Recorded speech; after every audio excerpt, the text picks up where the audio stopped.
Welcome back, everybody, and we're going to start 2020 the same way we ended 2019, running hard, not stopping for anything, just like this video I got from the Brisbane Thundercats over on Instagram of these guys just hitting this hard as they can. Also, if you guys haven't already, smash that subscribe button. We got some big things coming up this year, including a trip for two to the Fort Lauderdale International Boat Show. More details to come soon on that, but being subscribed is going to be a requirement. Other than that, let's get this week's episode of Boneheaded Boaters of the Week started. Our first boater this week is going to come from James Bamford 7 over on Facebook. And it's going to be this Sunseeker up on Lake Michigan just getting absolutely destroyed, being smashed against this seawall in 30 to 40 mile an hour wind conditions right off of Lake Michigan. These guys, apparently their jet ski broke free off the transom and they were trying to rescue it as it was sinking, and things just went wrong and the boat itself became disabled and they got stuck being smashed against this seawall.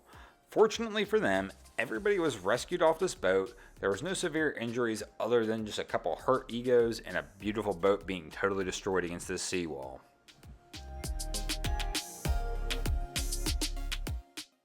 Our second boater this week came from John Booth over on Facebook, and he shows us a perfect example of what happens when a couple guys get out on the water when they've had just a few too many shots of tequila. That's right, my man's going to start this motor up, and things are going to go a little wrong right off the bat. They're going to flip this boat over, it's going to get upside down, and they are now taking a dip.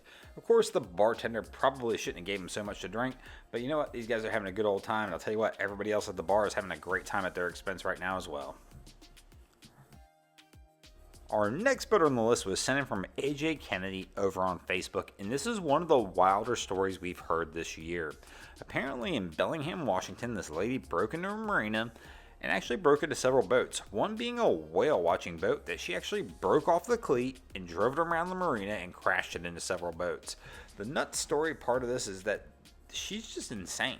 Basically, she smashed this boat around for a little bit with no intentions of knowing what she was doing and then just left it next to a piling. But later on, she gets caught by the police, and the police asked her what she was doing in this boat and what she was looking for. She said she was looking for wine and a husband.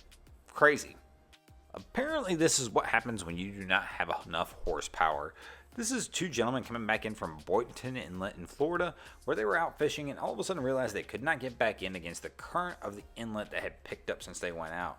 Well, this boat in front of them offered to give them a hitch, and basically they tied a line to that front boat.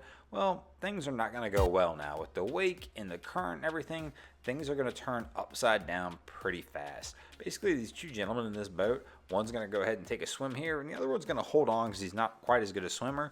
But this is a pretty nuts scene and can be very dangerous very fast. These guys were very fortunate. Both of them got out of there okay.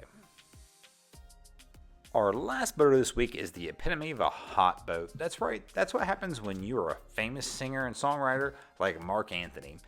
This is Marc Anthony's 120-foot yacht in Miami, and it has caught on fire. This happened just a few weeks ago, and even though I won't call him a boneheaded boater because he was not even there when this happened, it was still worth mentioning on the channel.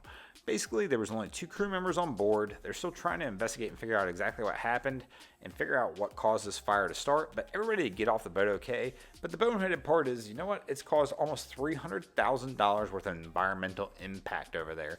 The boat wound up capsizing in the marina. There's various oils and various things like that have poured into the water. Guys, if you ever see anything crazy happening over on your waterways, be sure to hit me up on Facebook or Instagram and let me know what they are. Once again, if you haven't already, please subscribe to this channel. We got some big things going on this year, a few big giveaways, one being the Fort Lauderdale Boat Show trip, and probably a couple other ones that are going to go along the way as well.